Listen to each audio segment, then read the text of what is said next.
Hi, my name is John Petrucci. Welcome to my video. I'm going to be discussing and demonstrating various concepts, ideas, and approaches that have helped develop my style and sound.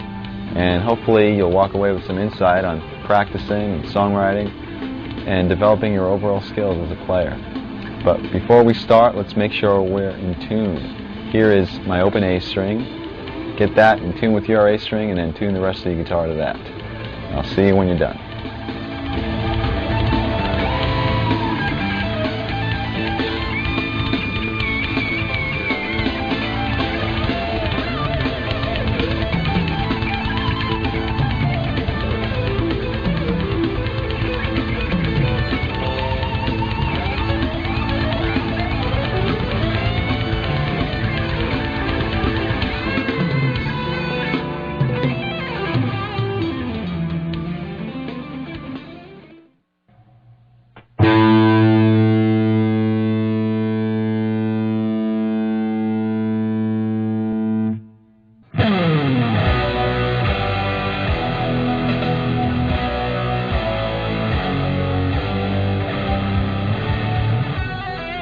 Okay, I'd like to begin with some warm-up exercises, and we're going to start with a couple that don't involve the guitar at all. So put your guitar aside for a second. And what we're going to do here is we're going to stretch the muscles that basically are involved when you're playing guitar. And I really think this is essential to having a productive practice session or gig. And it's also essential to not hurting yourself and cramping up. And it's very similar to what an athlete would do before they went in to play a game or do some exercising. Okay, the first one begins with stretching the back and shoulders and arms. And guitar players tend to slouch when we practice, so these are really important. We're going to start with stretching your arm across your chest. Ooh, my arm just cracked, and yours might also. But you can feel it basically right through your back and your shoulder and your arm. And you should hold these stretches for about 10 seconds each. And then do the same thing with the other arm. Then after that, you can pull your elbow up over your head like this. And you can feel that stretch right through here and in through your back. And then once you do that, you can repeat these exercises as many times as possible. You can move on to your wrists. And we're going to start with stretching this part of the wrist by pulling your hand gently towards you. Don't pull too hard. You don't want to hurt yourself. Just feel it sort of warmly burn through here. Hold that for 10 seconds. And then do the opposite this way. And you can feel that burn through here. Don't pull too hard and don't crack your knuckles. You're just trying to stretch the wrist. The last stretch is your thumb, and what you're going to do is gently pull your thumb towards your arm this way, and you can feel the muscle stretch throughout here. And then repeat the same procedure with the other hand, and you can do this as many times as you feel necessary. And you should hold each stretch once again for 10 seconds each.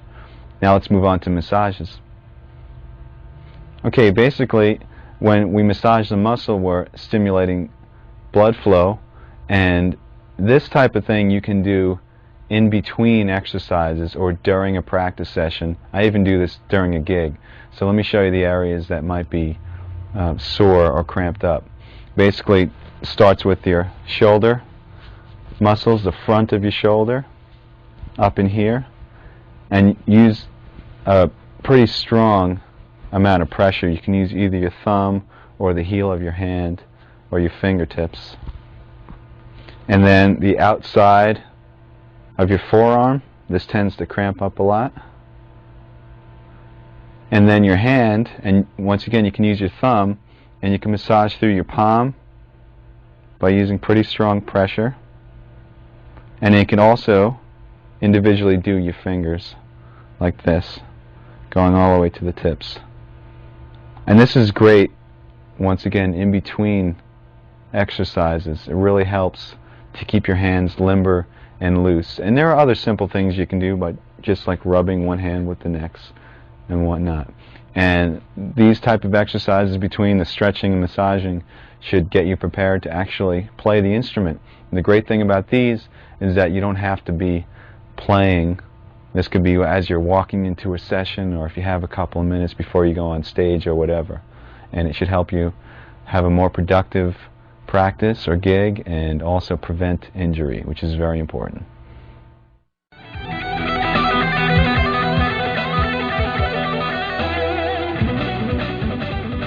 Okay, now I'd like to demonstrate some warm-up exercises as applied to the guitar. So pick up your guitars again.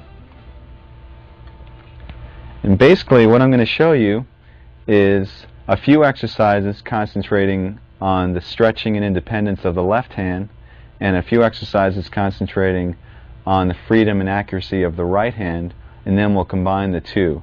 Remember, the goal here is not to develop mega speed, but really just to warm up your hands and get them comfortable so later on we can accomplish some bigger tasks. So first let's work on the first left hand exercise.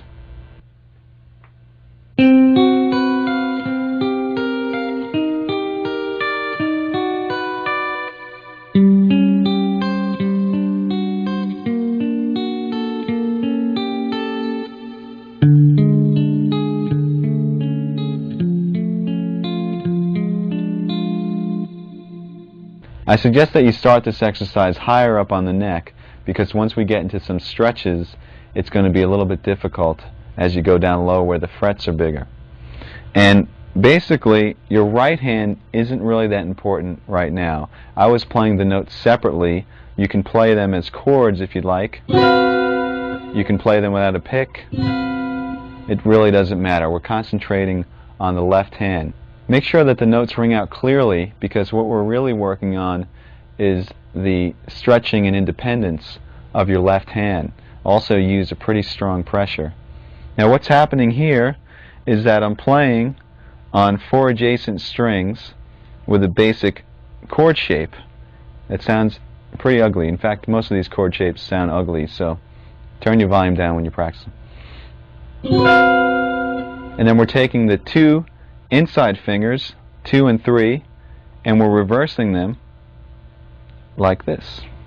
Then we're taking your 2 outside fingers, 1 and 4, and reversing them. And then taking the 2 inside fingers and putting them back to their starting position. The next step is to just move up the chord shape to the next string group. So between the A and the B string, and repeat the same motion, and then move up to the last string group between the low E and the G string, and repeat the same 4 chords again.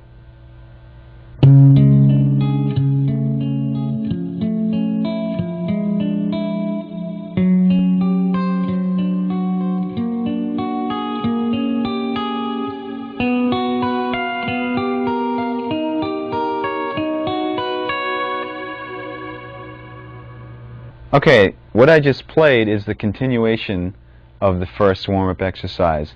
Basically, when you're through, you're going to have a sequence of stretches that continue down the neck. So this is considered part 2. And what I did is I started in our original position, which was between the low E and the G, and we were in the 10th position, and I stretched the first finger down a half step and kept the rest where they were, and did the same sequence of finger moves. So in other words, then reversing the 2 middle fingers, then the 2 outer, and then the 2 middle again, and just continued up to the next string group, and then to the final string group again.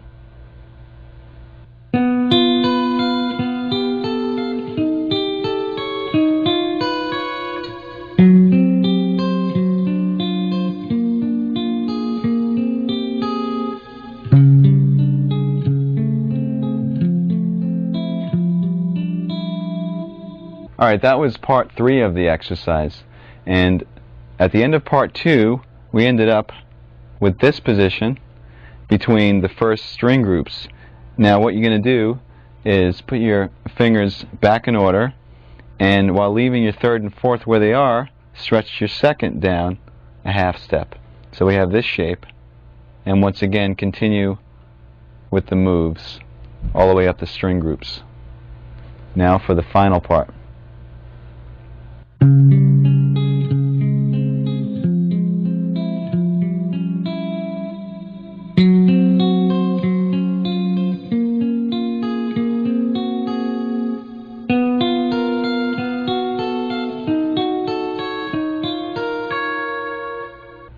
Okay, that was the final part, and if you haven't guessed already, what we did is we moved our third finger down a half step while keeping the pinky where it was.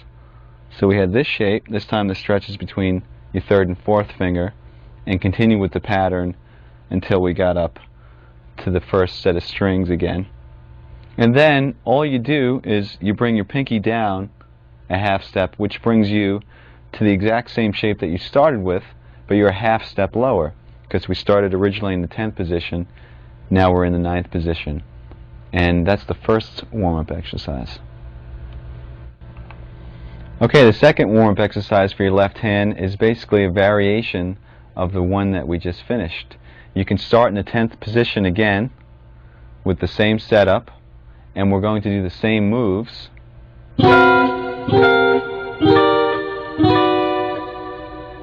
Except this time we're going to do some different stretches with the left hand. And by the way, you don't have to arpeggiate the notes, you can just strum the chords if you'd like.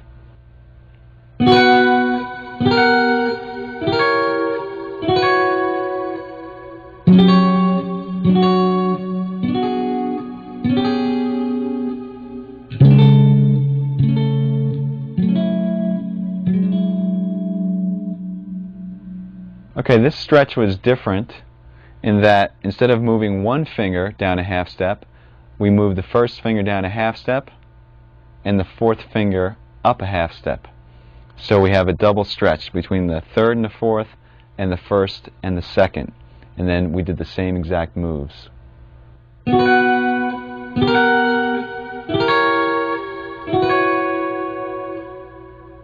Okay, now we'll do the final variation on this exercise, and this involves yet a larger stretch.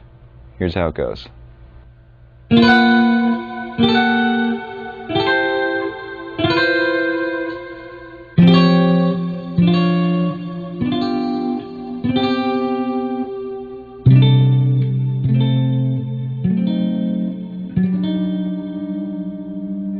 Alright, what we did here on the final variation is instead of just having a stretch between the first and second and the third and fourth, we have a half step stretch now between every finger.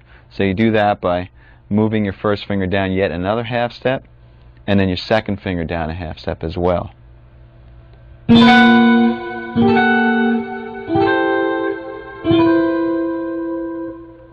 Remember when doing these exercises to make sure that the notes ring clearly, and see just how far down the neck you can go by moving downward by half steps.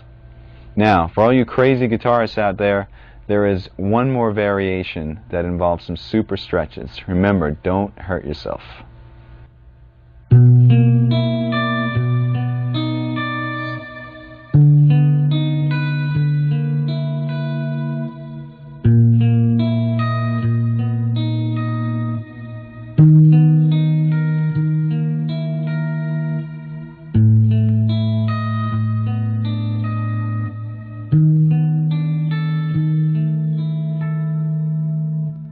As you can see, I started out in a lower position, which made the final stretch a lot more difficult. Let me break it down for you now. With this exercise, instead of having all your fingers on adjacent strings, we start with the two middle fingers, 2 and 3, on the two middle strings, D and G, and your first and fourth fingers on the low and high E strings. And then you just continue with the same moves that we've been doing throughout.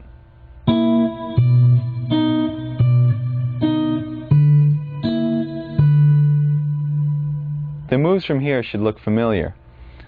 We move the first finger down a half step, and the fourth finger up a half step, and then the first finger down one more half step, and the second finger down another half step, creating a full step between each finger for the ultimate stretch.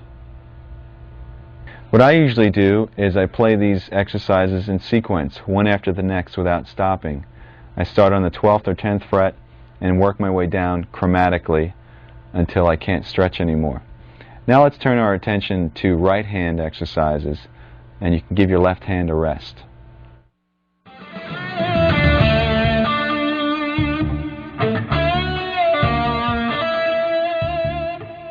The next exercise concentrates on the flow and precision of the right hand and has many variations.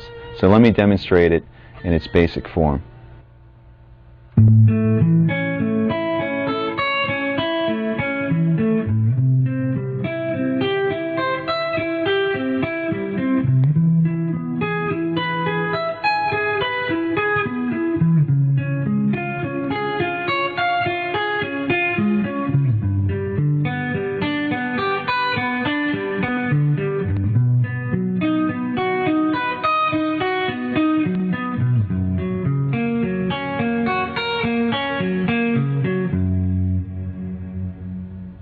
As you just heard, that exercise involved notes that were being arpeggiated intervallically. So let's talk about the left hand shapes that I was going through. It's based off of a major bar chord form with an added third, except you're playing the notes separately.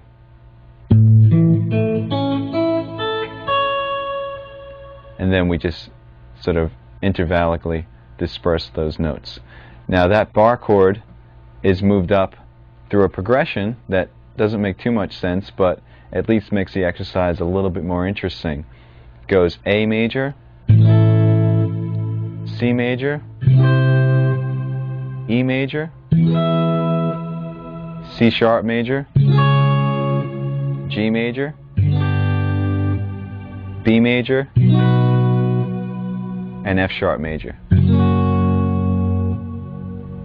Alright, now let me show you the pattern that we're doing throughout the chord or arpeggio. We're starting on the root, we're skipping a string, and going to the next note in the arpeggio. Then you're going to the second note of the arpeggio, in this case which is E, skipping a string again. Then to the third note of the arpeggio, the fourth. So we have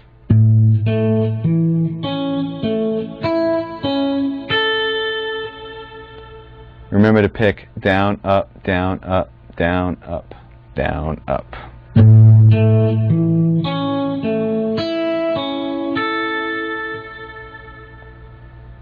To descend, you start on the added third, which is C sharp on the E string, and skip down to the G string. Then up to the B and skip down to the D.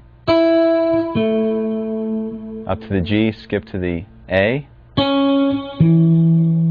Up to the D string and skip to the E.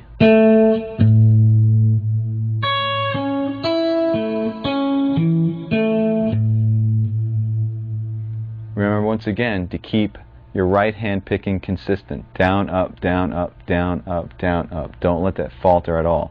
So here's what it sounds like when you combine the two.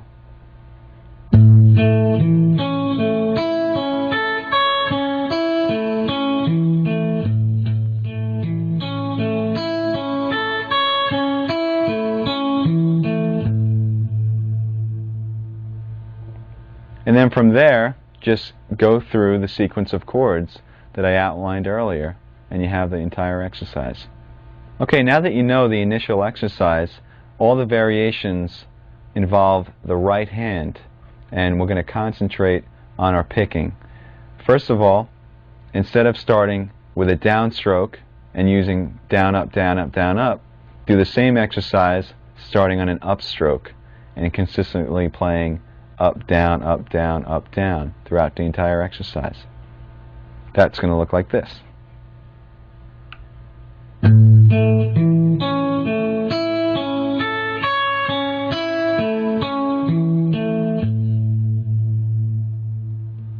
It might be a little bit more difficult at first, but the reason we're doing this is so in any situation you'll be able to pick. You're not always going to have the comfort of starting on your favorite stroke, whether it's down or up. You should be able to sort of get through anything that comes your way. Now, the other variations involve playing more than one time on each note. We're going to start with playing twice on each note, then 3 times on each note, and then finally 4 times on each note. Not only that, but starting each sequence with a down and then with an up. So let me demonstrate through the one chord what these will look like on your right hand. We'll start with the doubles, starting on a down.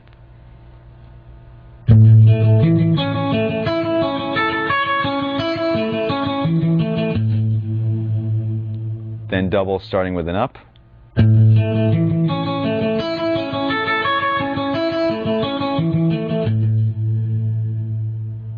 Then 3 times starting with a down.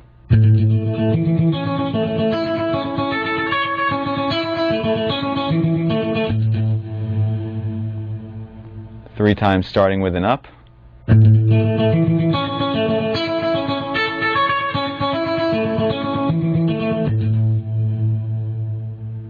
Four times starting with down.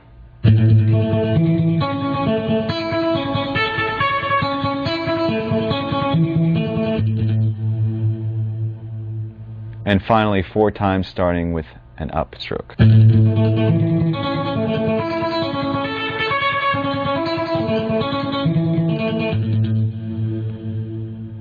Alright, what you're going to do is play each one of those variations through the entire chord sequence. Just remember to keep the notes very even, and also to keep that consistent alternate picking, especially when you're playing triplets, going from one string to the next, because there's an odd amount of notes per string. Really watch that you are keeping a consistent down, up, down, up. Now let me demonstrate what it would sound like playing 2 notes per string through the entire sequence, just so you can have an example.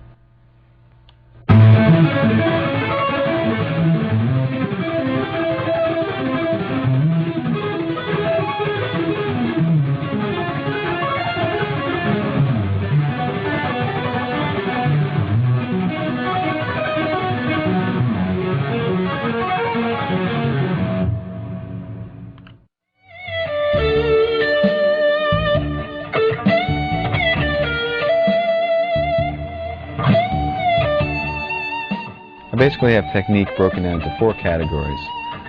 1 is scalar or linear examples, 2 is arpeggiated examples, 3 is left hand or legato playing, and 4 is sweep picking.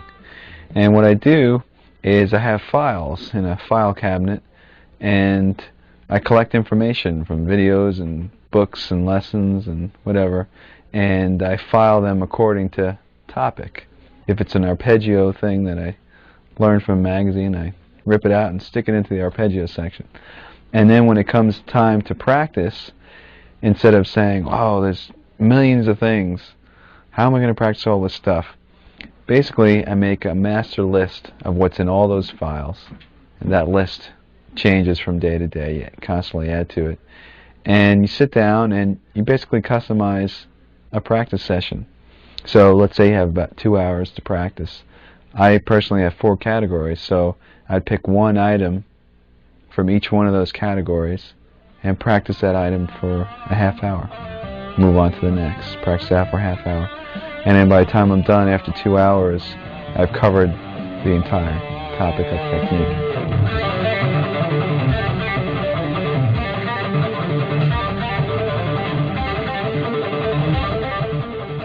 Okay, now that we concentrated on the left hand and the right hand individually, let me show you a few exercises that are equally effective for both hands.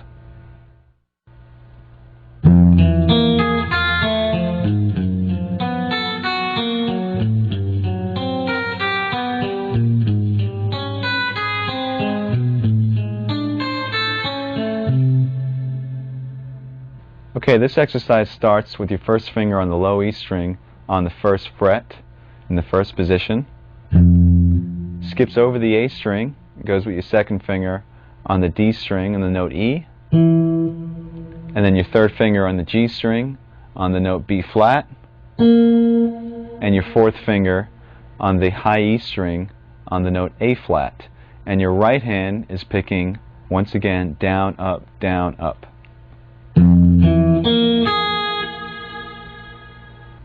Now the next step is to simply flip your hand, sort of like a mirror image. So your first finger is now on the high E, and your fourth finger is on the low E, and start from the high E and go down to low E with the picking, down, up, down, up.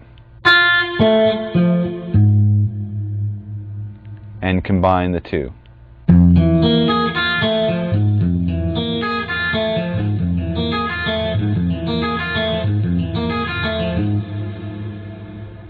What I did after that is I ascended chromatically, and you should take this all the way up to the 12th fret, and then descend using a similar but slightly different pattern. Here's how it goes.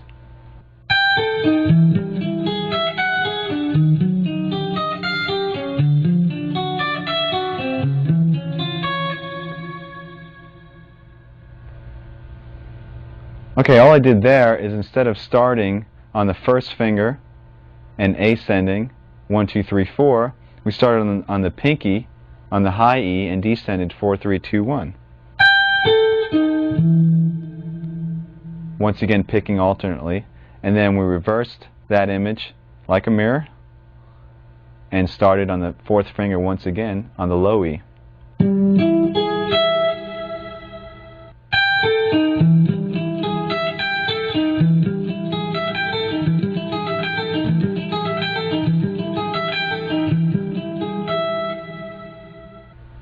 Alright, since this exercise involves alternate picking through string skips, make sure that your right hand picking is very accurate and that you keep your pick close to the strings so you don't hit the string that you're actually skipping. It's called efficiency of motion. Now, you should also practice the same exact exercise starting on an upstroke as well to make sure that you're ambidextrous. No.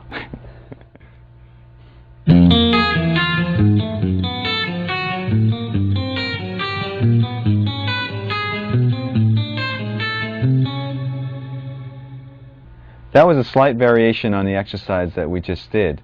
Instead of playing the notes in order, 1, 2, 3, 4, I'm playing 1, 3, 4, 2, 1, 3, 4, 2. And the notes and skips are exactly the same. Make sure you keep the picking alternate. Let me show you now the descending version.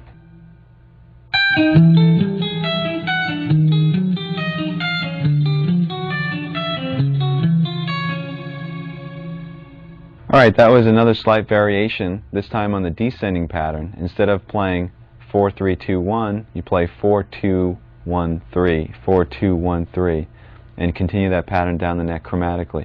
Remember to keep your picking alternate the entire time. And that will wrap up our warm-up exercises.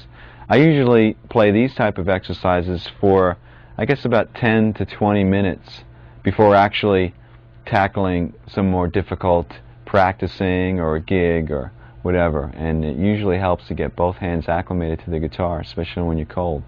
So have fun and make sure you warm up.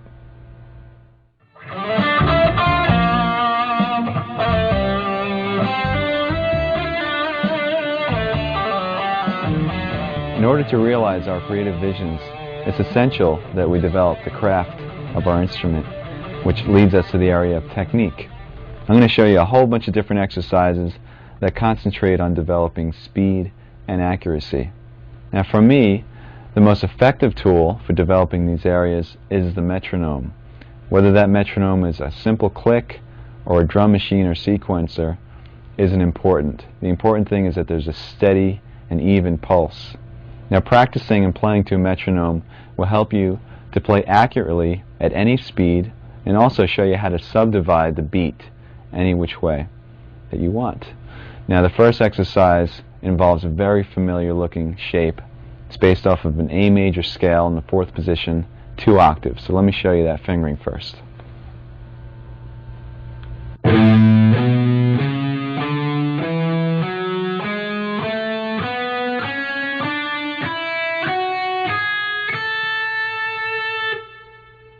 This exercise involves playing to a steady pulse. In other words, the speed or tempo of the click is not going to change, but how we subdivide that click is going to change. First, we'll start with playing one note per beat, which is chord notes. Now, I have a metronome setting of 66 beats per minute, which is really slow, but by the time we're done, you're going to be playing a lot of notes per beat, so it's important that we start slow. Remember also to keep a consistent down, up, down, up, down, up picking pattern the entire time. Here is chord notes to the metronome. 3, 4.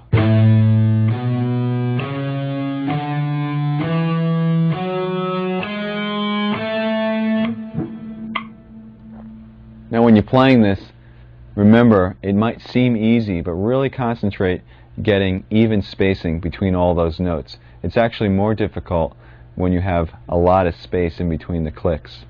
Now let me demonstrate eighth notes to the metronome. This would be 2 notes per beat.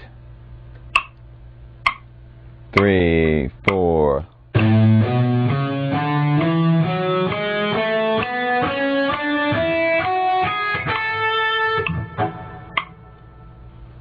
And now triplets, which is 3 notes to the beat. 3, 4.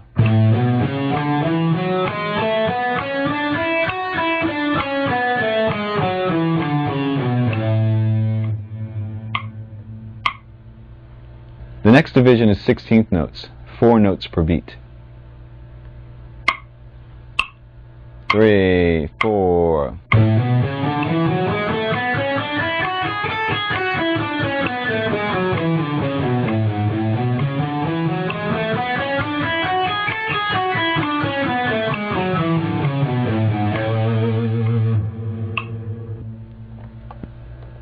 Now we're getting a bit faster. The next division is 6 notes per beat, or 16th note triplets.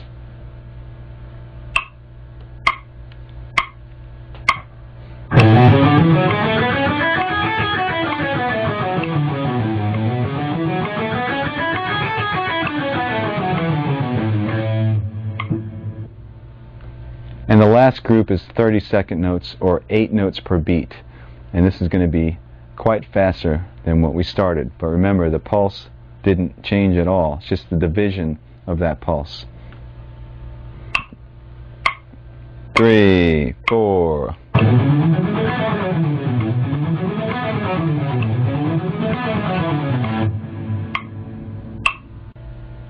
Okay, now that you're familiar with playing to a metronome and subdividing the beats, I'd like to show you how to increase your speed. And what we're going to do here is we're going to develop accuracy at high speeds. The basic concept is you start with a slow tempo on the metronome, play the exercise or example as many times until you've mastered it at that tempo, and then increase the metronome about 8 beats per minute, and then play the exercise over and over at that tempo, increase it, and so on until you get to your desired tempo.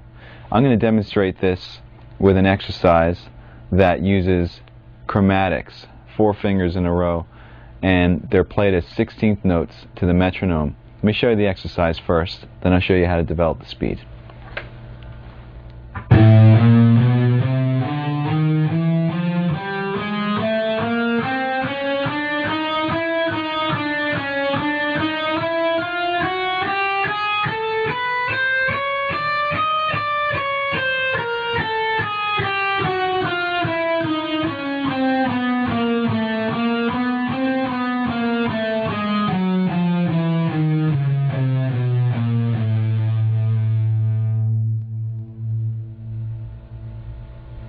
As I mentioned, this exercise is based off of a 16th note pattern, which means you're going to be playing 4 notes per beat.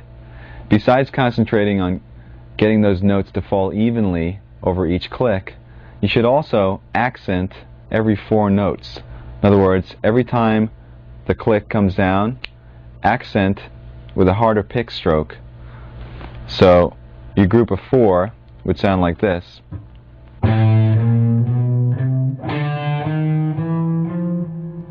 Etc., etc.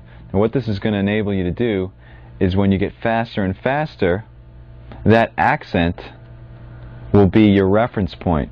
In other words, at a slow tempo, your accent might just sound like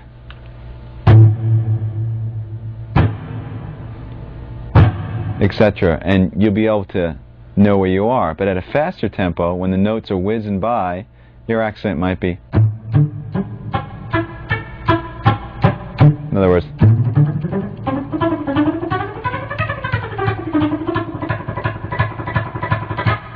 and that's how you know exactly where you are when you're playing at fast tempos. So what I'm going to do here is I'm going to show you how I would take this exercise and develop it speed-wise.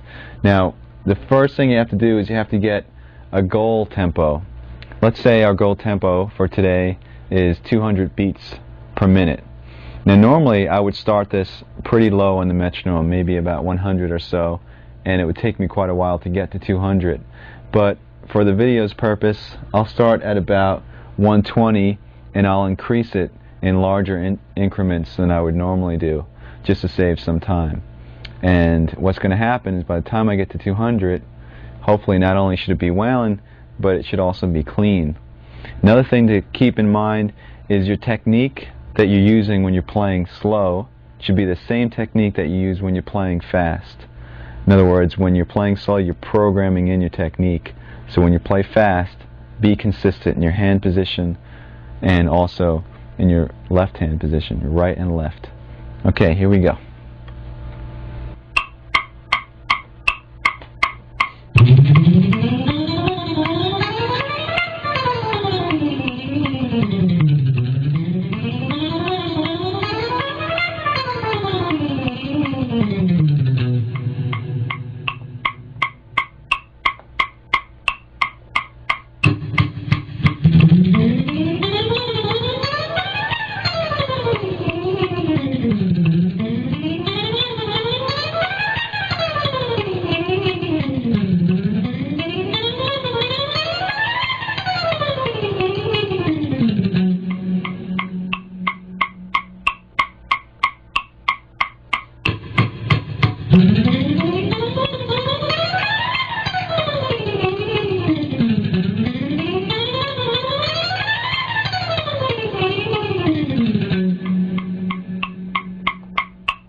Okay, so we finally reached 200. Now, like I said before, normally that would take a lot longer because I'd go in increments of 8. Now, if you find at any point along that development that you just don't have it, it's not coming together, it's not clean, like I'm going up to 200. If 176 I felt like I was pushing it, it's a good idea to back the metronome down, go to a slower speed. So I was at 200, let's say that was difficult, I'll go back down to about 170, try to get comfortable there first.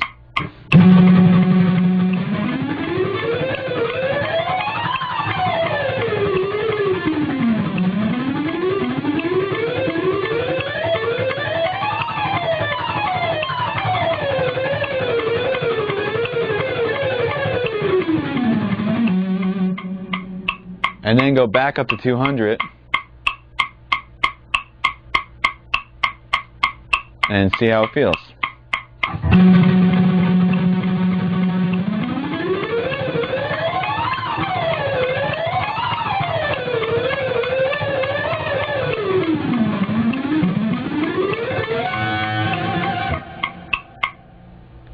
On a similar note, if you reach this desired speed that you're going to and you still want to push the envelope a little further, what you can do is, let's say you want to hit 208 now. Go past 208, go to like 216 and just kill yourself, and then go back to 208 and that tempo will feel a lot easier. Let's attempt that.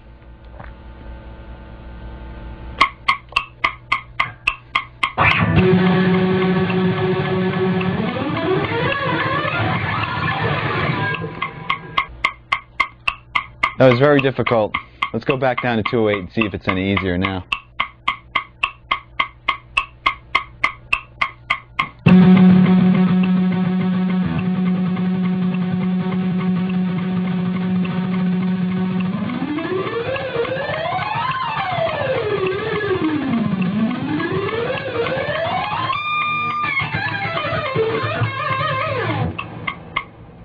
Okay, so it's pretty much there. So you get the idea about pushing the envelope and then going back. Just remember, make sure that you're clean and accurate, and remember to accent the notes as well.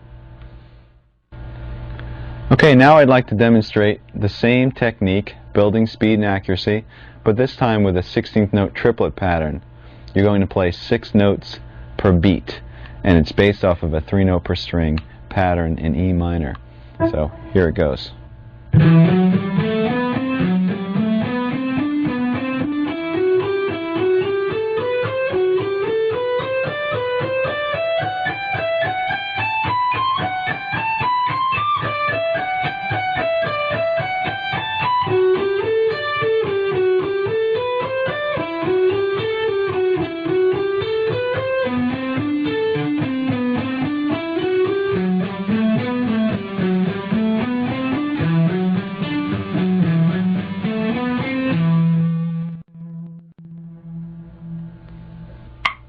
One, two, three, four.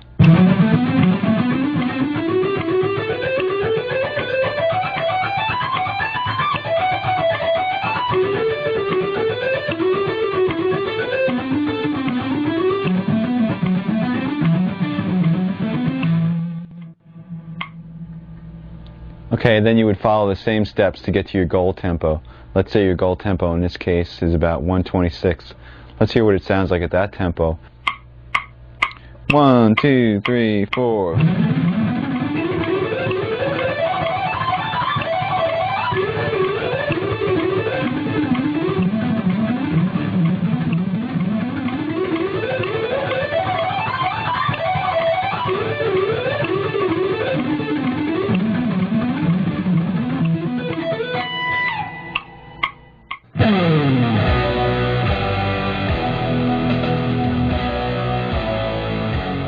My first band experience technically was actually the first time I even picked up a guitar when I started again when I was 12, and these friends of mine, actually our ex-keyboard player, everybody would gather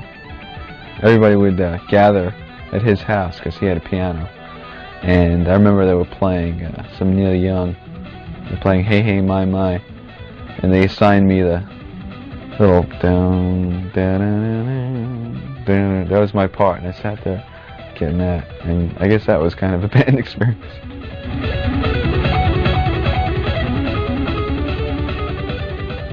Another good way to develop speed is to work on what I call fragments or segments.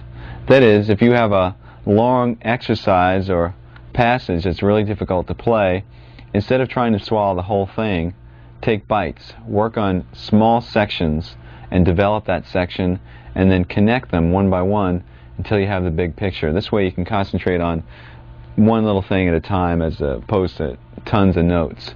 Now I have several examples of what I call scale fragments, and they're little patterns that you just play over and over and over and over, and eventually I'll show you how to develop these into long scale sequences that you can use in soloing and whatnot. So let's start by going through the different scale fragments.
All of the examples I just played were in the key of G major. You can play these anywhere on the neck between any two strings. It doesn't really matter. You can practice them chromatically, meaning if you were playing this one,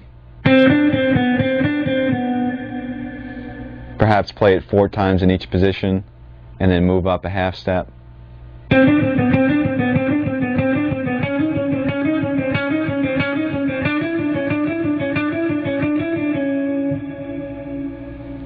Or you can pick a key and play them diatonically.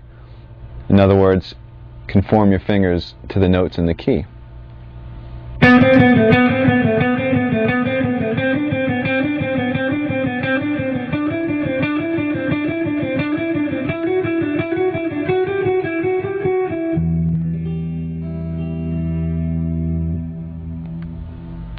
You can practice these scale fragments with the metronome, as we discussed, or there's a couple of other ways to develop speed.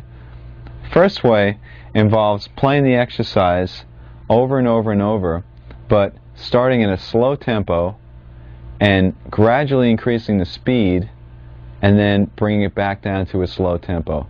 So you're almost like revving, you're playing. And as you do this, as you play faster, you can also vary the degree of dynamics that you pick with. You can pick harder or softer. It's a really good way to develop the speed. Here's an example.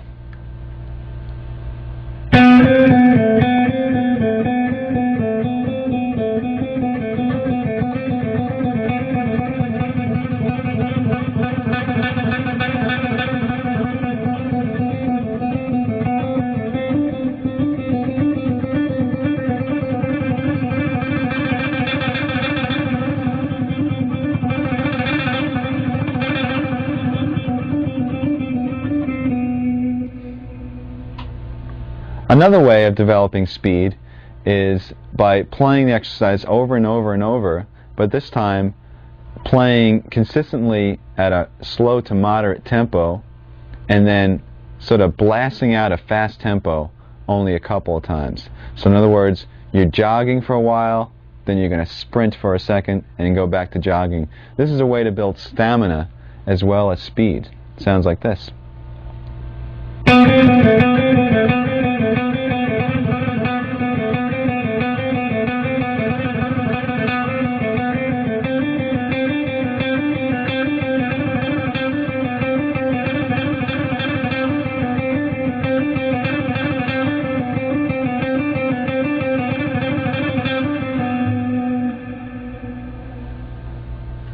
Now, a fun thing to do when you're working on all these exercises, since they're pretty similar, some of them are using 16th notes and some are 16th note triplets, is to sort of interact.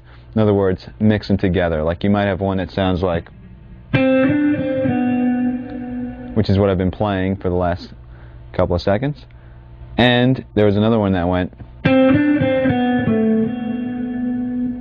There was also another one that went. Try combining some of these exercises randomly and use your imagination. It might sound something like this.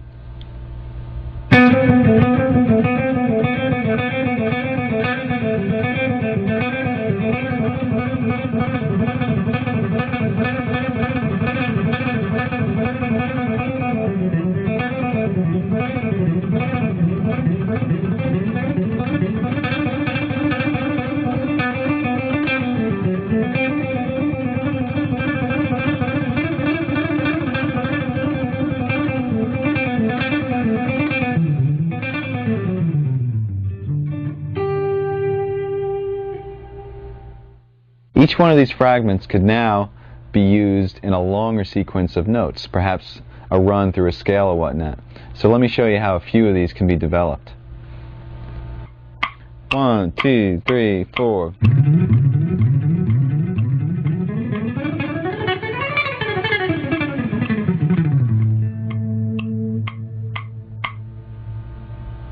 You should recognize the first part of that as the 3-note per string fragment that we did before.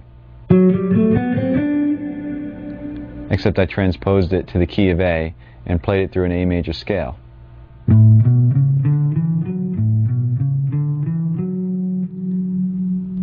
sequence consisted of playing that same pattern starting from each string.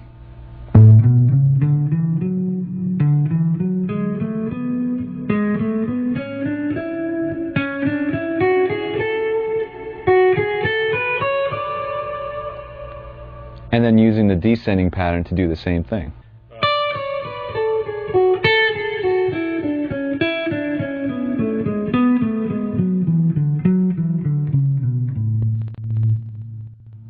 Now you can play these patterns through the scales, you can change positions, you can play and repeat the sequence in any position as many times as you want. Just kind of mix it up, and that makes for a good run in a solo if you're trying to build some tension. I'll demonstrate that a little bit later. Let's move on to another long sequence of notes that's based off of another fragment.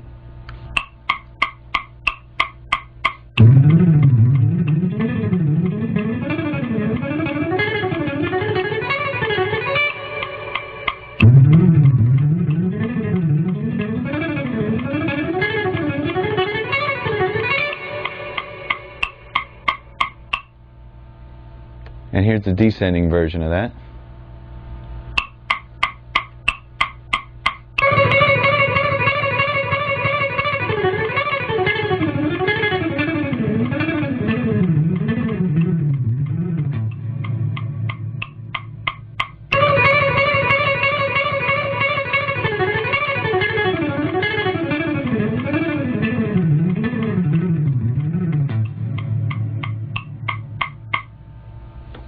Okay, once again, hopefully you recognize the little fragments that originated these little runs.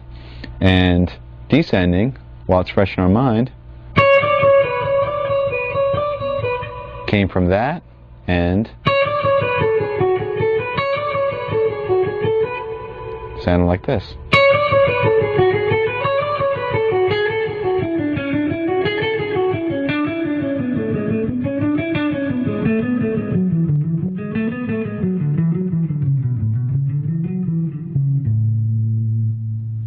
And ascending was pretty much the same thing, except starting on the first finger. It also has a little bit of the triplet in there. But we're just arranging the notes so that it works out to be a 16th note pattern.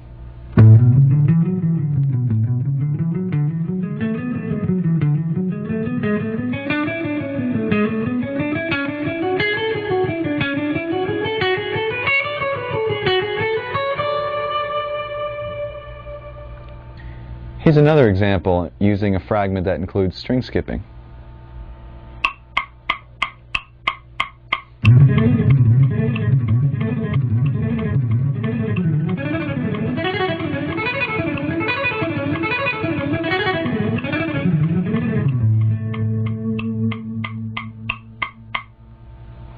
Now with this one, instead of moving up the neck, playing 3 notes per string, I stayed in the same position because it facilitates skipping strings without having to do any position changes. So instead of having to go something awkward like that, we're staying in the same position. So the scale shape I'm doing has a repeated E, but we don't really hear that repeated E because we're skipping strings.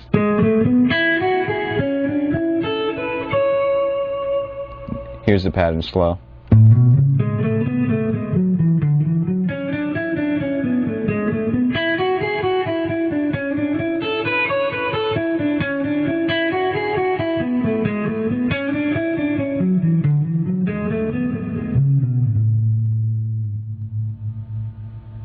Let's just do one more 16th note pattern through a scale, once again using one of the fragments that we learned earlier.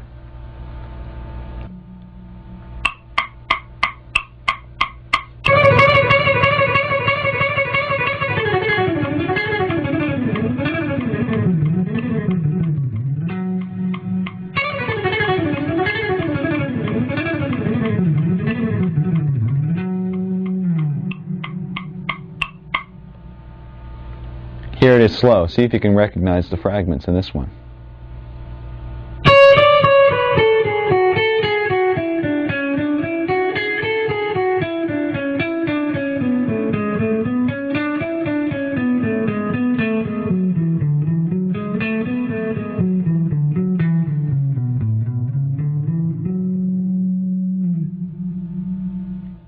Okay, now that we have all the scalar technique under our hands, let me show you how this can be applied to improvising.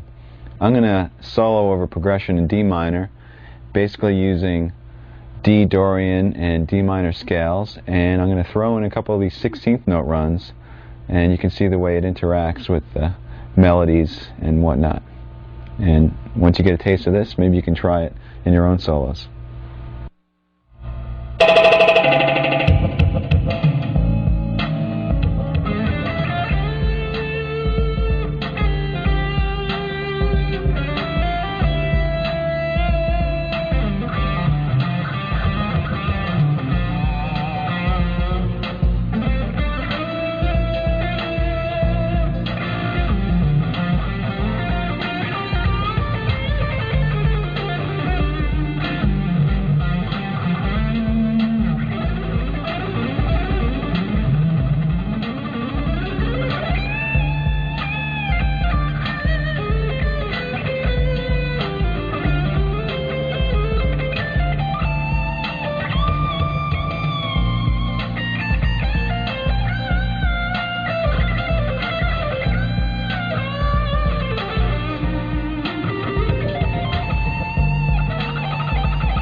When I first started playing, I probably had some of the same typical influences that kids my age had.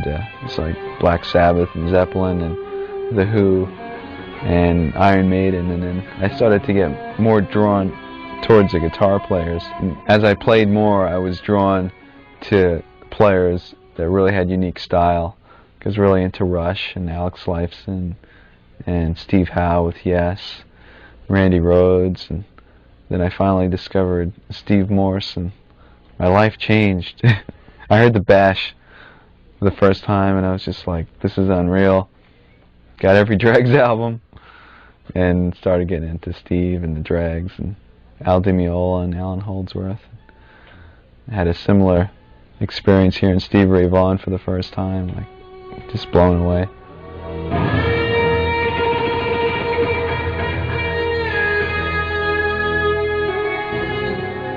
One of the more difficult techniques for most guitarists is using alternate picking through arpeggios. Now this has been something that's been difficult for me for a while, and it's actually making me kind of mad, so I analyzed what the problem was, and I came up with an interesting little fact. First of all, the problem always seemed to arise when I was encountering what I call inside the string picking.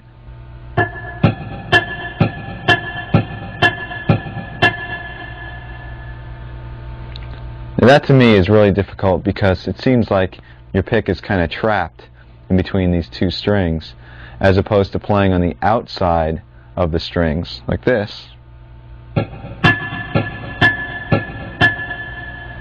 where it feels like you have a bit more freedom of motion. To experiment and see if this is a problem for you, I suggest playing two notes on adjacent strings, let's say A on the G string and D on the B string, and first try picking them starting with a downstroke and then with an upstroke, and let's see how that feels. Try it at various tempos, see how fast you can get it.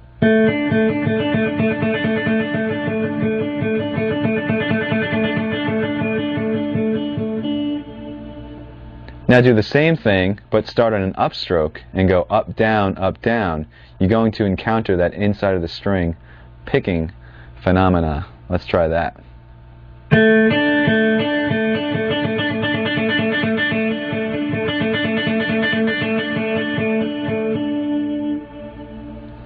Now my right hand immediately starts to tense up as soon as I encounter that inside of the string technique, and I think it's because I feel like I'm sort of trapped and I have no range of motion.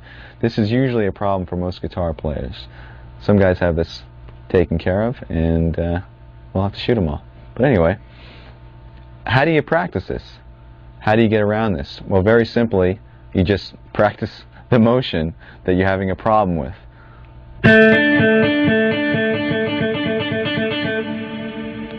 Now, this could be very boring if you sit there doing that for any period of time that's going to make it effective. So what I've done is I've come up with a little etude that practices and concentrates on the inside of the string picking. And by the way, if you ever have something that you're trying to work on and you need to develop it, come up with some little progression or etude or song. It makes it a lot more interesting. So let me demonstrate it for you now slow, and then I'll play it up to tempo.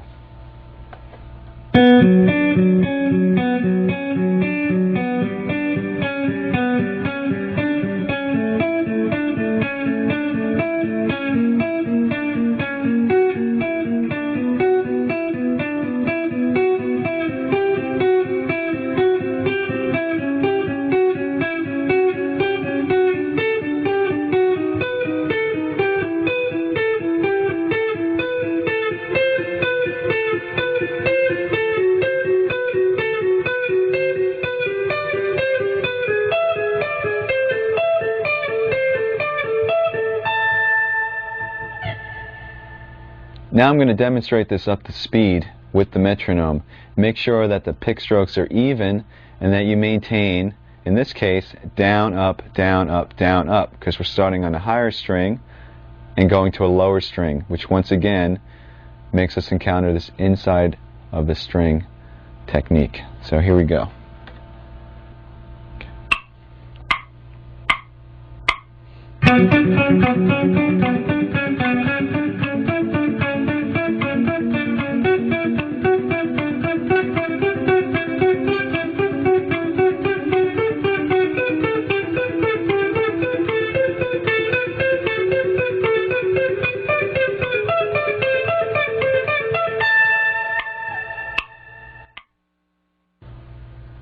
Now that exercise specifically narrows down the problem and concentrates only on that problem. But the thing is, you're going to encounter this picking hang-up through an arpeggio. In other words, some part of the arpeggio you'll have no problem playing, and other parts you might have this inside of the string thing. Let me demonstrate on a major arpeggio. If I play G major in the 7th position, I have down, up, down, up. Now the initial down, up isn't a problem. Either is the next down. But it's when you go to the D on the G string, you have the inside of the string picking down, up. So in order to play that quickly, you're going to have to overcome that little problem right there.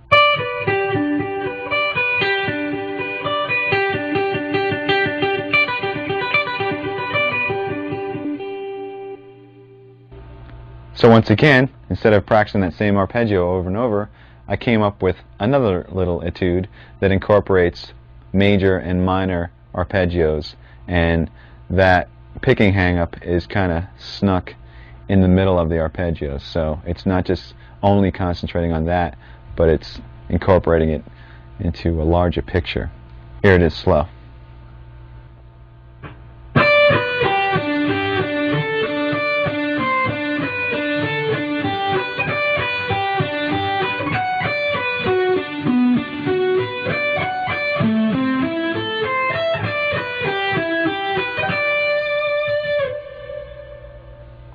Now I've added an extra challenge to this one because not only are we working on the picking hang-up, but we're skipping strings while doing that hang-up. Let me show you where that happens.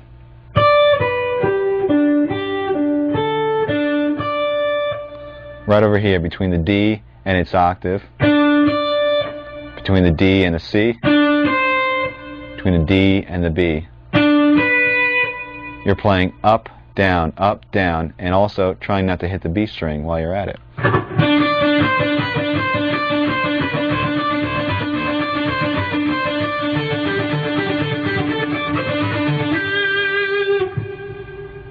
Here it is up to tempo.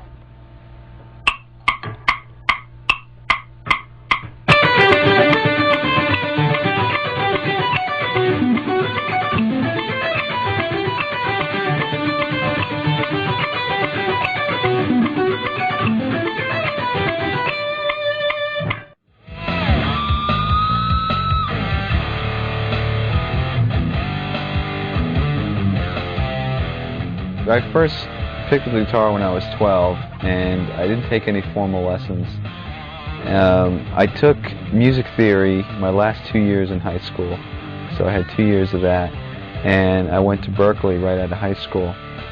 A couple of times I had some scattered lessons before Berkeley. I took a few lessons to try to prepare myself, and I remember going to group classes with a friend of mine, but I never really took any formal continuous lessons.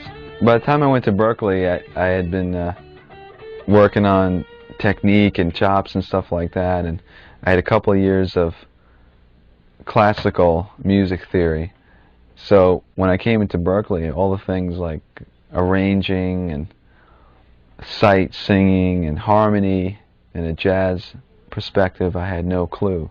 So I remember taking the placement and just getting in like level 1 of everything and starting from scratch.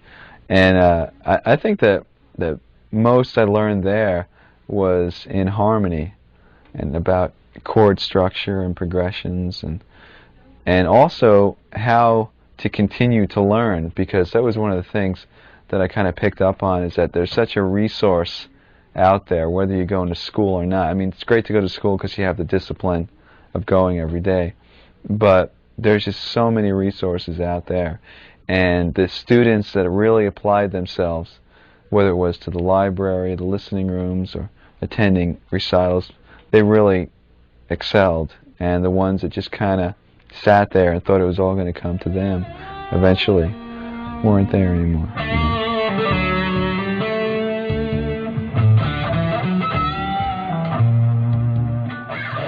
Now I'd like to concentrate on left hand string.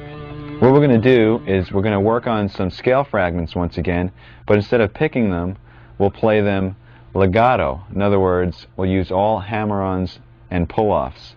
And basically, I'm going to show you a couple of different patterns, and then I'll show you how to practice them. So let's start with the legato patterns.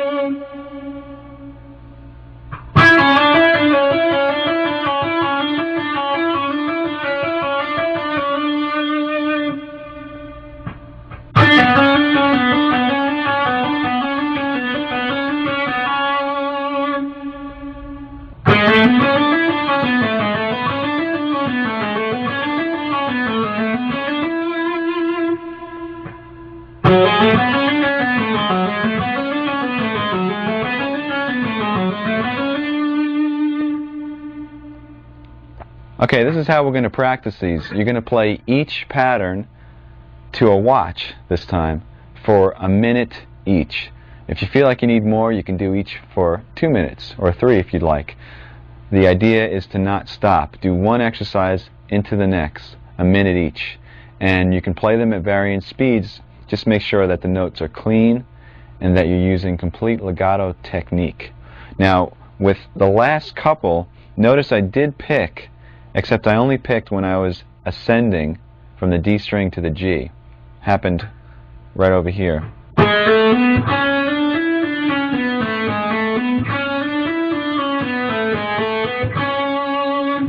So in this case it was on the C sharp. That's the only other time you're going to pick. Also, when you practice these, you don't have to stay in the positions that I just showed. You can practice them on any string. You could stretch your fingers out. You can play them in any position, in any key, diatonically or chromatically. Let me demonstrate a little bit. Remember, 1 minute each without stopping.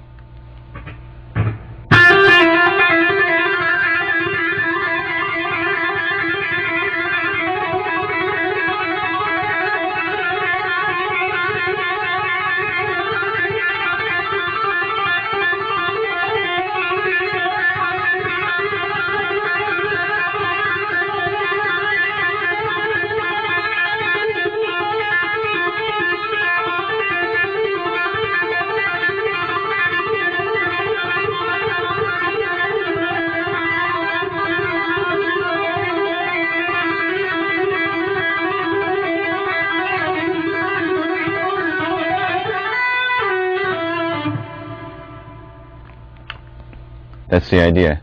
Okay, once you get those all practiced, I suggest that you do our little massage thing that we talked about in the beginning, and also stretch your wrists, because it's time to take those fragments and put them into expanded sequences through scales using very little picking.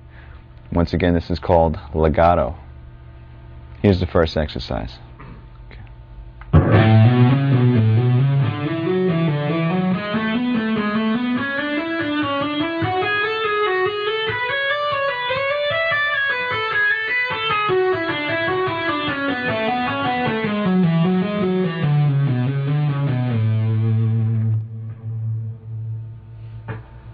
Okay, basically what I did is I took one of the fragments, the one that went like this, and also another one that went like this, and combined them ascending through an A major scale.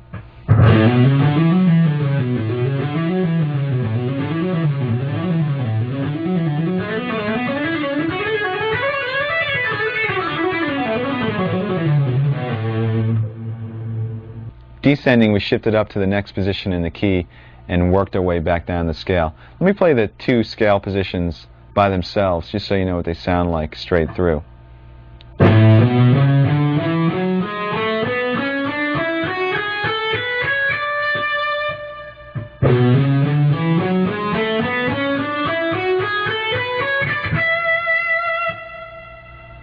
And you can practice that sequence between any two positions in any key, or even using nonsense patterns, just shifting up by half steps, maybe something like this.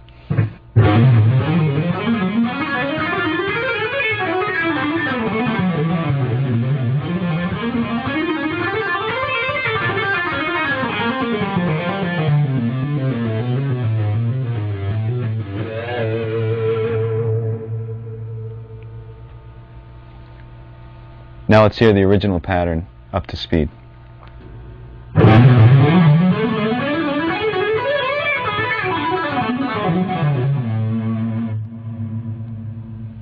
Here's one more legato example. This one is in the key of E minor, and it shifts positions quite a number of times. So practice it slowly and make sure that you get those position shifts clean and clear. This also involves some right hand tapping. Here it is slow.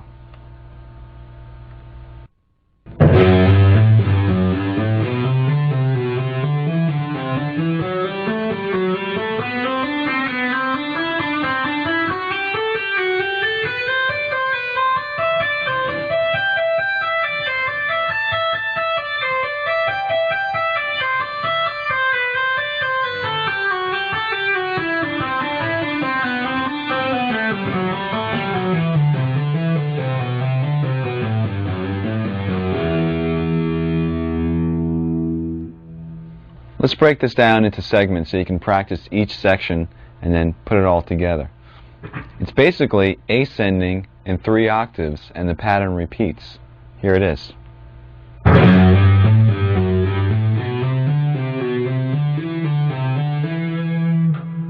So it's starting on F sharp and ending on E, and then starting on F sharp an octave higher,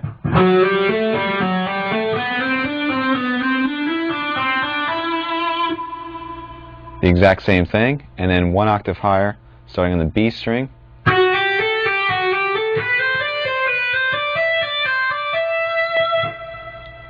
So this is a perfect example of practicing segments and then connecting all of them to get the whole run, because you might just want to practice each octave at a time.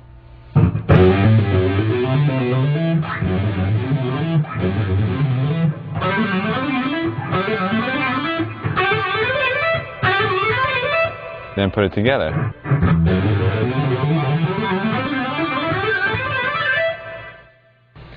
When you get to the top, you're tapping the G on the high E string, and it's basically a double tap. And then you're tapping A, and then back down to G.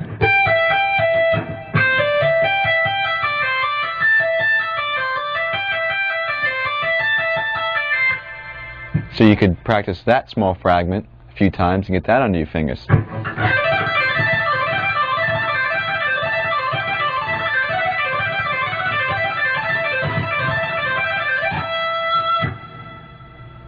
And descending, we have another 3-octave pattern.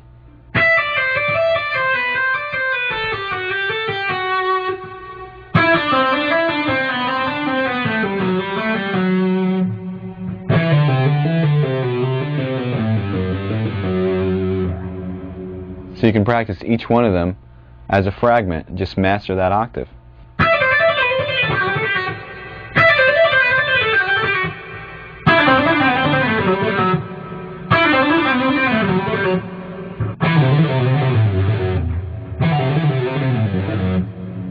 And then put them all together.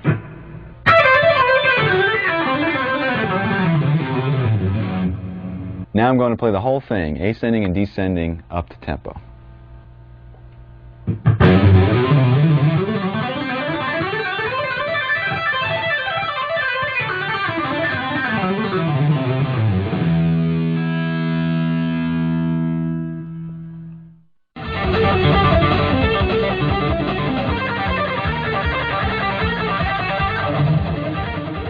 When we first started the band, we were all 17 or 18 years old. So the last album that we just put out, I mean, it's like almost 10 years later. So I think we've all matured as songwriters, and you know, we listen to the old demos and whatnot, and there's bootlegs of those demos and stuff, and it's just like, oh my God, what were we thinking, you know? So it's the music and writing has definitely evolved.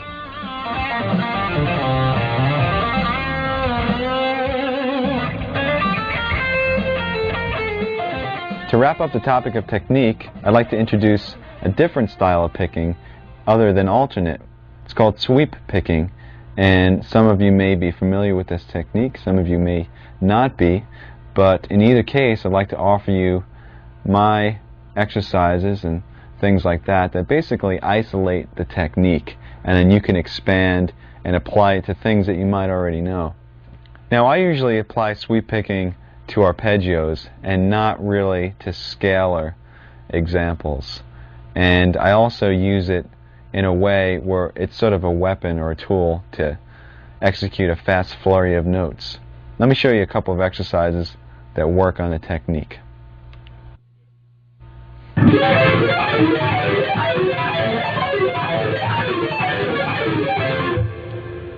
Alright, there's two things to keep in mind when working on this exercise. One of them is to separate the notes of the left hand. In other words, you're not playing chords, but you're separating the notes and playing arpeggios. And also, with the right hand, you want to separate the notes as well. In other words, don't strum them all together, but push down on the pick so it knocks into the next string, sort of falling from string to string. You don't want to make separate motions like this. You want to push the pick down, down, down, down, and then up, up, up, up, pushing against the strings. Now you can actually mute the strings and work on just the right hand.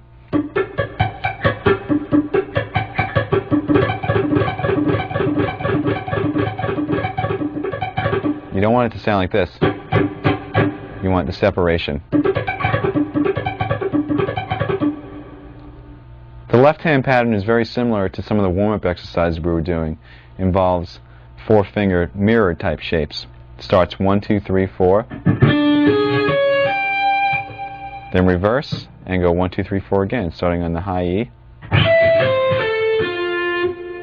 Move up a half step and play 4, 3, 2, 1 from the D to the E string.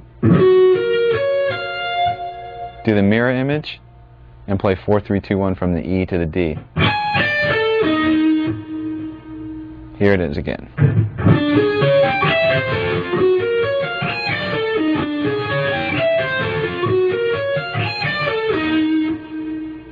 And then simply move it up, continuing in half steps.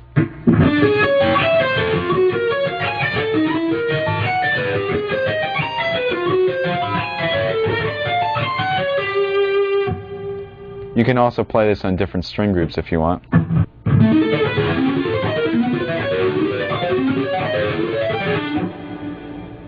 Okay, just as a fun variation, you can take this technique and just mutate the notes of the left hand, and I came up with, once again, another etude using the sweeping technique. It goes like this.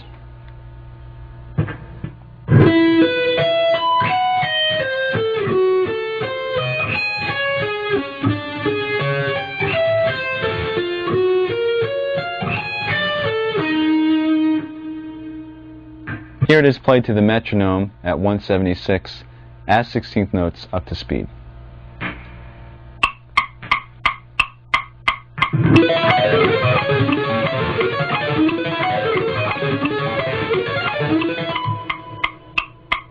To break this down, we're using the exact same pattern as the exercise.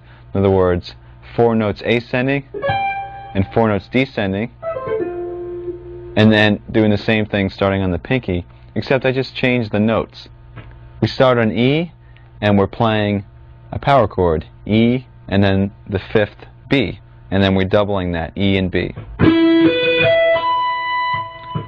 And for the reverse, we're playing an A diminished 7th chord, starting on F sharp and descending to A. F sharp, E flat, C, and A. Then we're going down a minor third, and we're doing an F sharp diminished 7th. So we have F sharp, A, C natural, and E flat, which is actually the same thing as an A diminished 7th in another inversion. And for the reverse, we're playing a D flat power chord, which is D flat and the 5th A flat. But we're starting on the A flat and descending.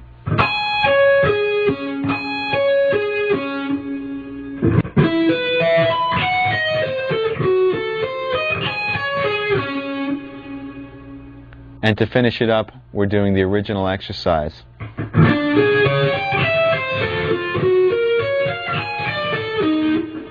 Which ends us up on E flat, a half step away, to start over again.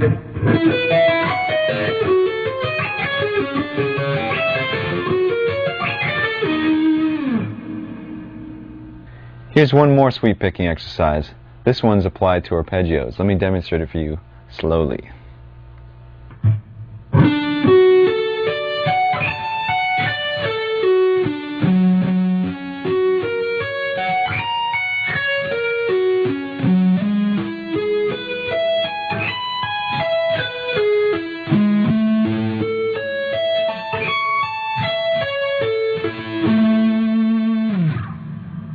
This pattern is based off a major arpeggio, so let's go through the different arpeggios and the chords that they come from.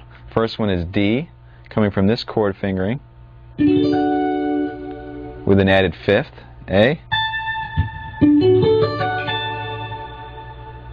Second one is F sharp, based off of an F sharp bar chord, with an added 3rd.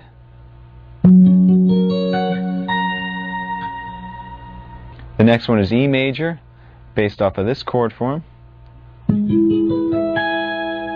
once again with an added 5th. And the last one is A major, based off of this bar chord with an added 3rd.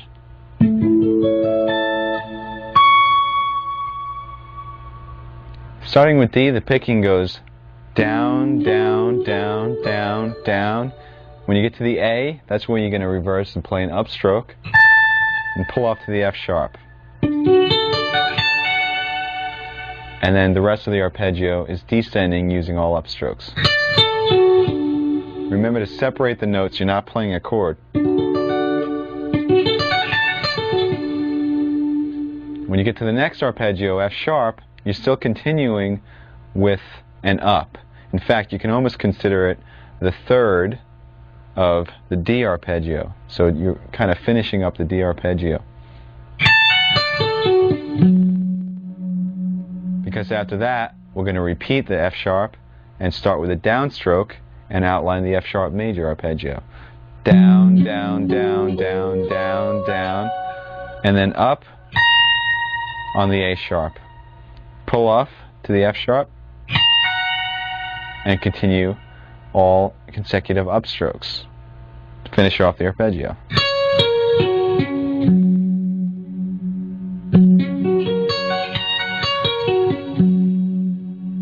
So from the D to the F sharp, it sounds like this.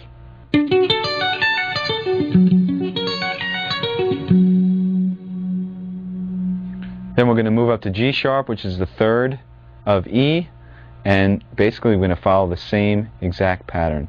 So starting with a down, reverse at the top where the fifth is, do a pull off and come back down using all ups. Repeat the third of the chord, which is G sharp, and then move up a half step and play the A major arpeggio the same way. And that's it. Here it is up to tempo.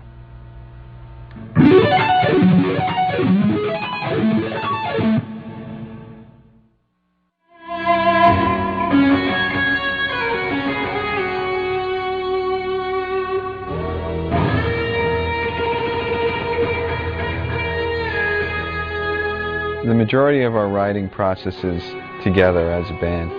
Somebody usually has a progression or groove or an idea, and they bring that in, and it's basically we just jam on it.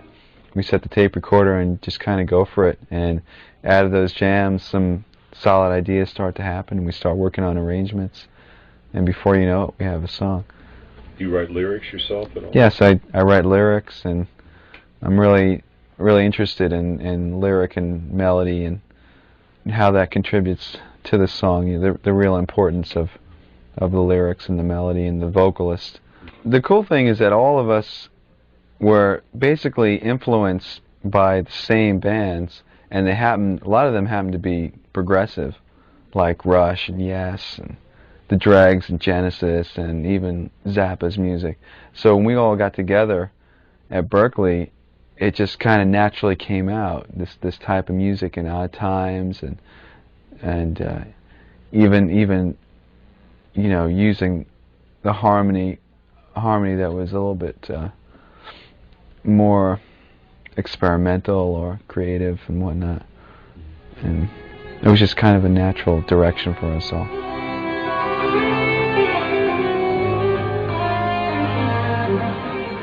We've been focusing in a lot on developing techniques for soloing and chop building, but let's switch gears now and concentrate on building your chord vocabulary.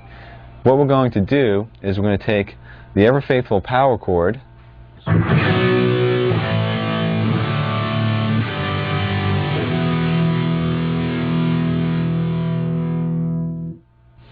by adding certain notes to these chords. We're going to mutate them, and we're going to add some colors and drama into basic chord progressions. So let's first make sure everybody knows what the power chord is. Basically, it's a two-note chord consisting of the root and fifth. For example, a B power chord would consist of B and the fifth F sharp. Now you could expand and you can double the B,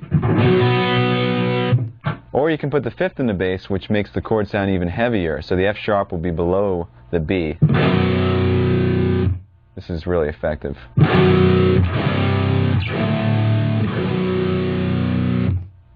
And one other type that's not really a typical power chord, but it's a progressive power chord. You take the root, the fifth, and you add the ninth on top. Sounds like this.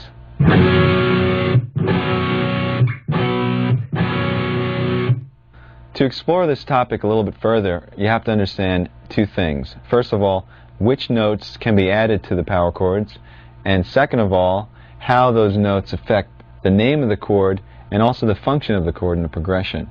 First of all, we have the root and fifth, what you see as an example. If we add an E or a third to that, we have a C major chord.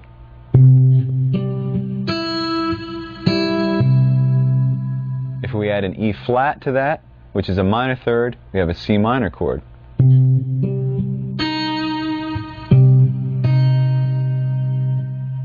If we add a second or ninth to that, we have what's called a suspended second chord. In this case, it would be a D.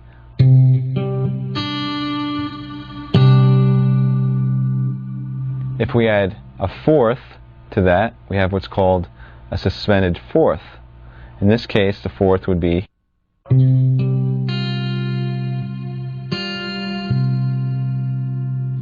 All of those chords added one note to the power chord and drastically changed the sound. Now let's go through some chords that add two notes. If we add the major third and the major seventh, we have a major seventh chord. So you'd have the power chord, the major third E, and the major seventh B.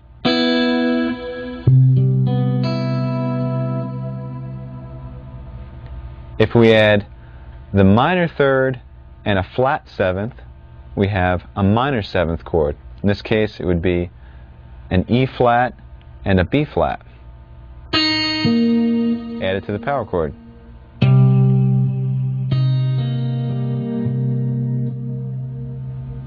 If we add a major third and a flat seven, we have what's called a dominant seventh chord. In this case, E is a major third, B flat is a flat seventh added to the power chord.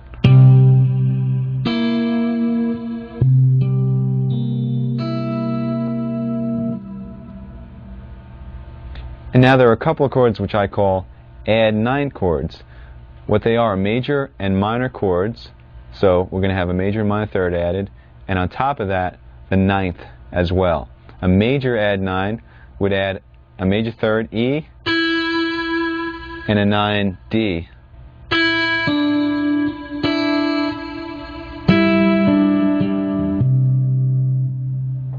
A minor add nine would add the flat third, E flat, and the ninth D.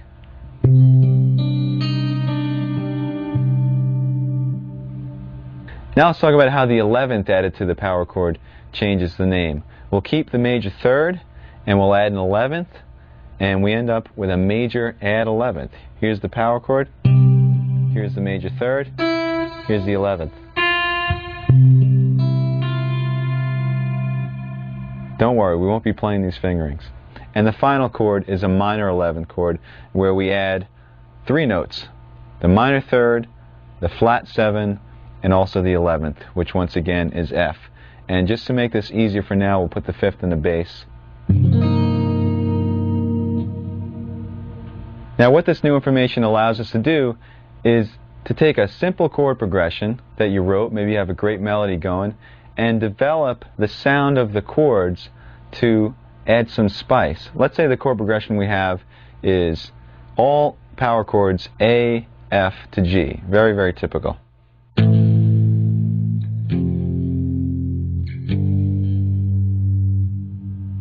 By adding some of these intervals and creating these more interesting chords, perhaps we can make it sound a little bit more interesting, or we can take it in a more dramatic direction. So I'll turn the A into an A minor add 9. We'll turn the F into an F sus 2. And maybe the G into a G sus 2. So what started out as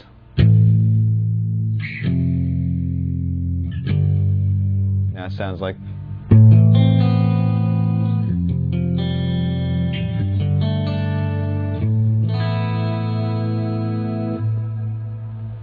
That's the basic picture.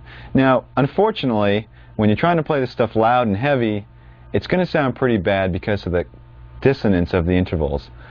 I know you don't want to hear this, but I'll demonstrate.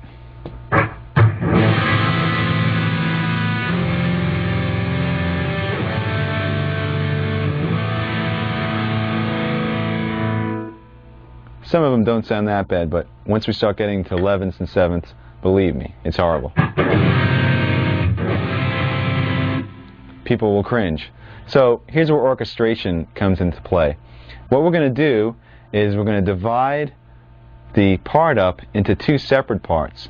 And you can do this when you're recording, or you can do it in a band. If you have a bass and guitar, you can divide the parts up. Or if you have two guitar players or guitar and keyboards.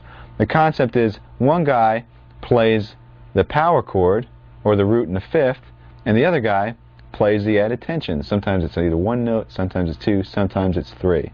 So I have a couple of examples that demonstrate how, in our case, open strings added to power chords will create some interesting sounds. So let's go through the different chords we can create, and then we'll make a little song out of it.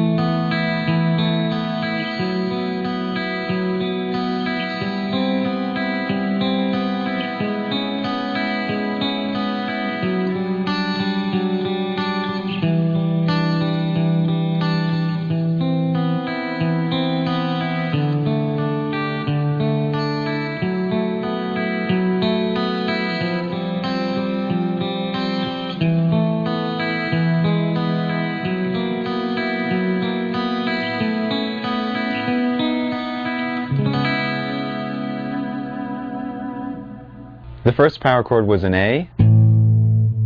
We added a second to it, and it created an A suspended second. Second power chord was a B. We added a fourth to it, and we created a suspended fourth. The third power chord was a C. We added a major third and a major seven, and it turns into a C major seven. The next power chord was a C sharp. We added a B and an E and created a C sharp minor seventh. The next power chord was a D with the fifth and the bass. We added on a major third and an 11 and created a major add 11 chord. The next chord was a C. We added on a D and an E, and we created a major add 9. The next chord was an A. We added on a C and a B, which is a minor third and a ninth, and we created a minor add 9 chord. Next chord was a G. We added on an A, and we created another suspended second, G sus 2. And the chord after that had F sharp by itself in the bass, and we added on a D, an A, and an E. So what we have created is a major chord with an added ninth, but the third is in the bass. Next chord was an F sharp. We added on an A, a B, and an E, and we created an F sharp minor 11 chord. Chord after that was an F. We added on a G, and we created an F sus 2.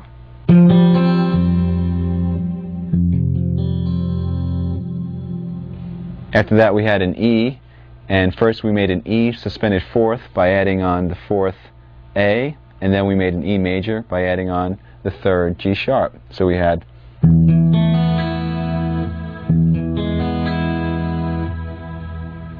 the next chord was an F sharp. We added on an A sharp, a B, and an E, and we came up with an F sharp 7 add 11.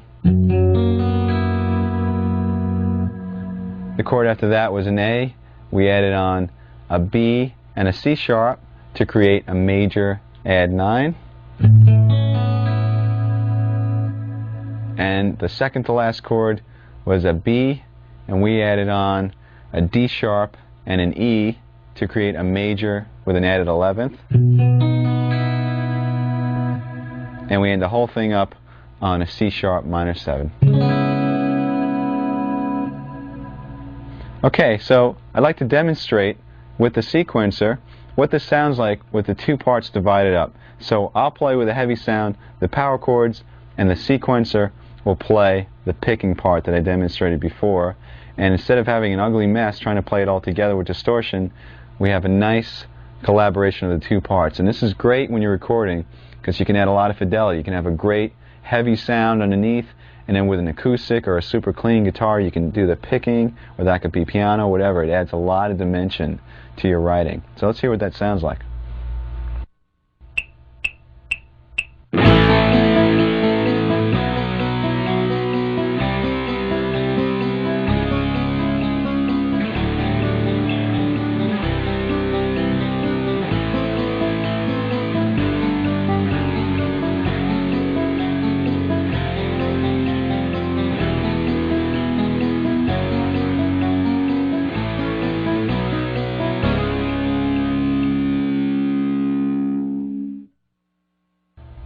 As you can see, our power chord has come a pretty long way. We started with some really basic nonsense and we came up with some pretty cool sounding chords. Now, granted, the progression that I created for that exercise really doesn't make too much sense. So let me show you a little song that incorporates a lot of those chords and is more like a piece of music. I mean, you can use it for background to a vocal part, or it could be backing up a solo or whatnot, but it uses basic power chords that I'll be playing, and the sequencer will be playing the second guitar part.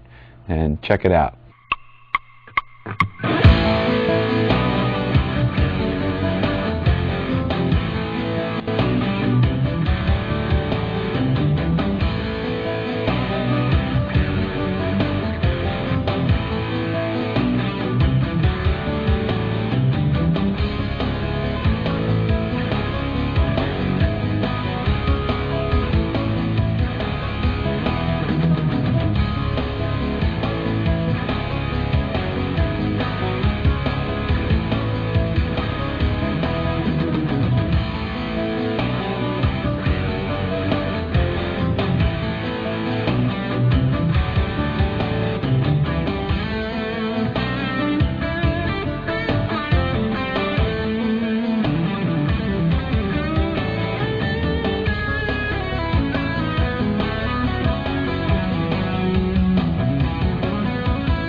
Now we've created a very vast and dense soundscape by using this technique. We're taking up a lot of space. So it's important that you really listen to what the other players in your band are doing. For instance, let's say this type of interaction that we just went through was going on between bass and keyboards. It might not be necessary for you to play a moving part along with that. You might want to choose a soaring melody or some lush chords in the background. The point I'm trying to make is that you should really listen for space when you're writing. Listen for register and listen to what the other people are playing. This way you contribute what's right for the song as opposed to just worrying about your own little part. Remember, the song comes first.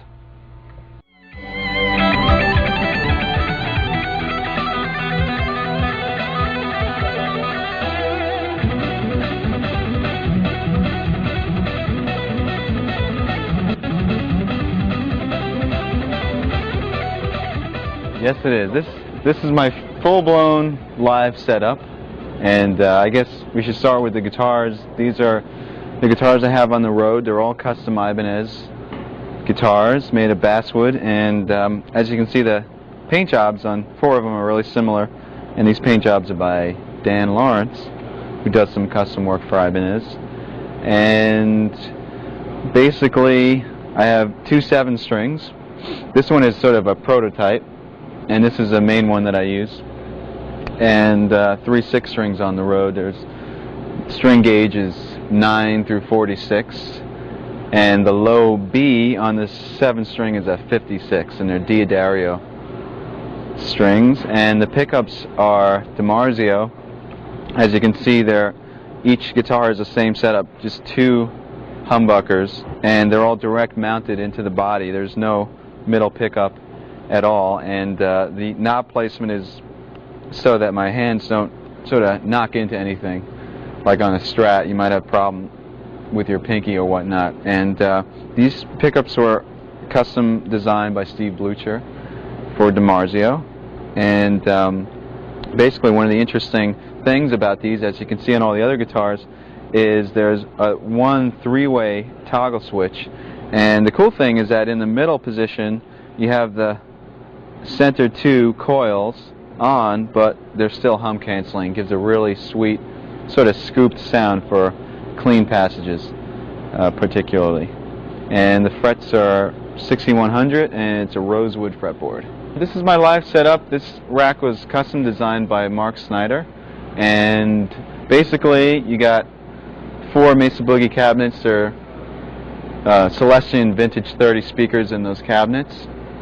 And what's going on here is I have an amp switcher, and the amp switcher is switching between 3 different preamps, 2 triaxises and a Boogie Mark II C+.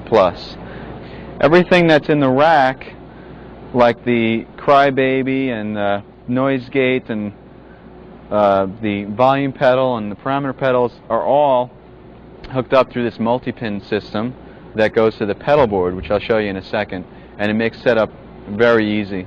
And also the rack has a data dump. It's an Alesis data disk that allows me to save or reload any of my MIDI programs for the PCM 70 or the TC Electronics 2290, or even the Mesa Boogie Triaxis. So once again, on the road it's really important to have backup and to make sure that nothing goes wrong. And it's also very well shielded. All the grounds are isolated from the chassis, so you have no buzzes. Or once again, it's really important from venue to venue with the different sort of RF and electricity that goes on in these stages. I use these picks. These are Jim Dunlap Jazz 3s for all the electric playing, and then for acoustic I use these Dunlap 0.71 millimeter picks, which are a little bit lighter, and I play the acoustic. This is an Ibanez acoustic, and it's better for strumming and whatnot, the lighter picks. And the way it's set up over here on the stand enables me to go from electric to acoustic very quickly during the show. Just kind of come up to it and play a song.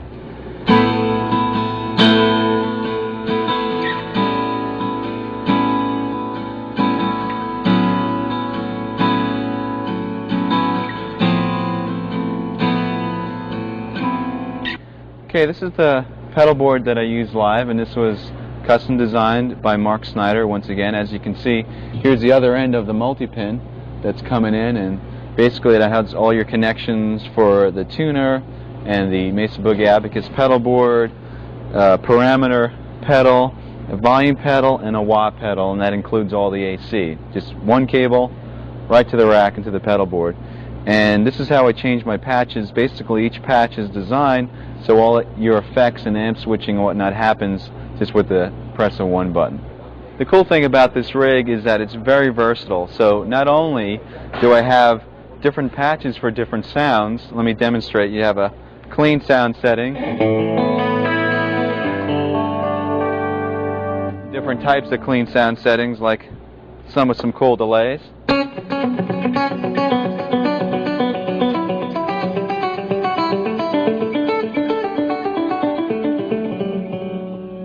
And then we have some basic heavy rhythm sounds.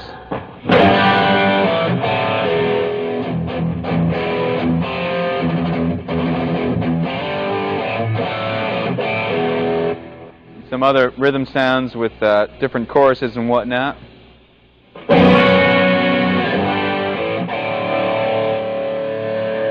And also a couple of cool lead sounds.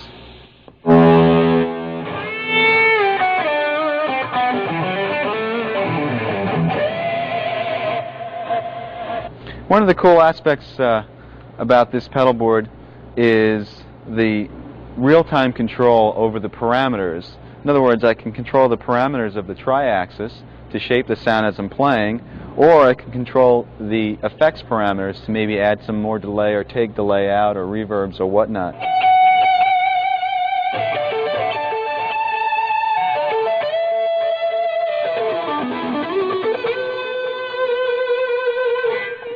If you're playing a faster line, you don't want as much around it, so you just ease off the pedal so there's not as much delay on it.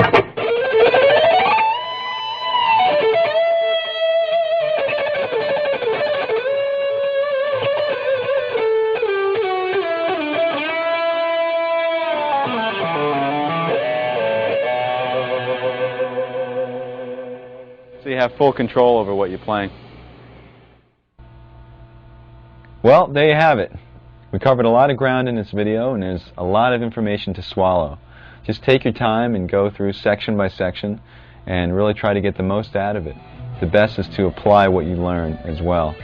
I hope this has been inspiring and that you can use some of these ideas and approaches in your own playing and writing.